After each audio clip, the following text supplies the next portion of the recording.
Well, my name is Miranda Young, and they call me the Ghost Biker.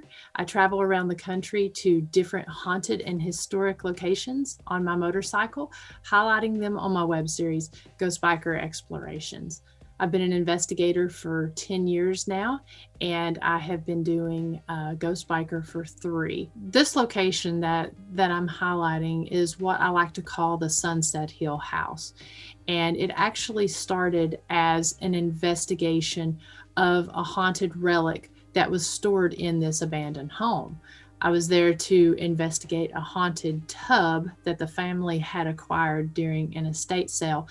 And while I was filming that episode, I kept having a lot of strange activity occurring on the second floor. It was a split level home, and every time we would, do a new take or start to record B-roll, we would hear something going on upstairs. Decided to go upstairs while we were hearing these sounds, set out a REM pod as well as audio recorder, and to see, if we could capture what was going on up there, see if it could be, some type of, mouse or something like that.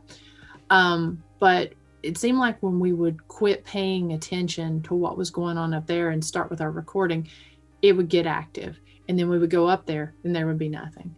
So I contacted the homeowner, and the homeowner said that she had indeed had activity in the home while they were living there, as well as several of the people that she had rented it out to after they had moved on to another location. This home is one of those locations where it's, a lot of the time when the cameras come on or when you start interacting, it gets kind of quiet. But this home is unlike anything I've ever experienced.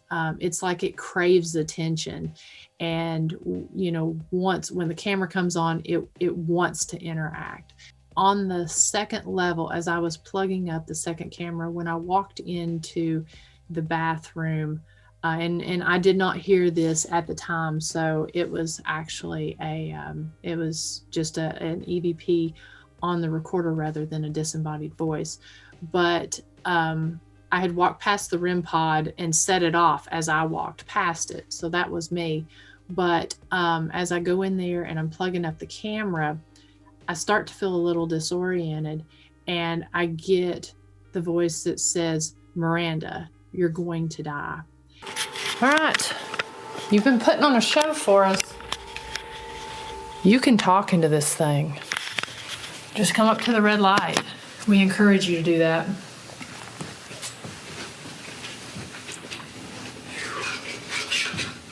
Would not want to live in this house. 42 degrees. Bathroom.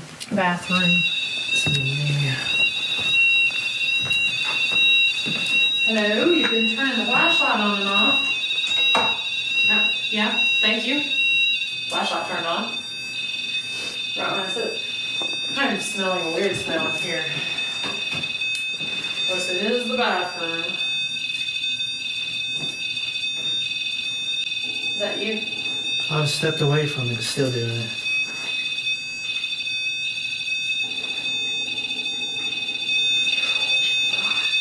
Takes in here.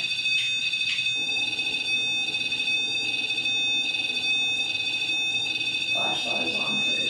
And thankfully I didn't hear it in the moment, but as I was setting up the camera, something yells, "Leave, get out." Oh my gosh, Miranda. Sit down. Oh, if I don't sit down, I'm gonna fall down. Okay, make it stop, please.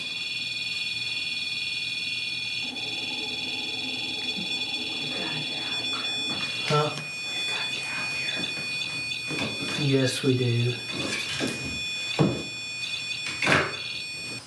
And the external battery that the camera was run off of shoots off the windowsill, and I get real dizzy and I have to sit down.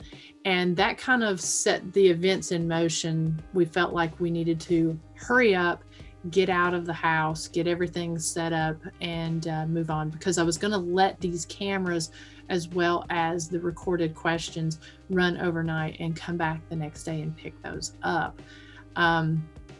As we're setting up, and we finish setting up the cameras and get ready to leave the house, as I start the recorder, all of the different tools that I have set up start going off. Everything from the EDI box to the flashlights flashing, the REM pod going off. I mean, every single tool on both floors start going off at the same time, and the floor beneath me starts shaking, unlike any other case that I've ever experienced, because there were so many different layers with this. And there was, you can see in this clip that there was a familiarity between myself and the spirits we were interacting with.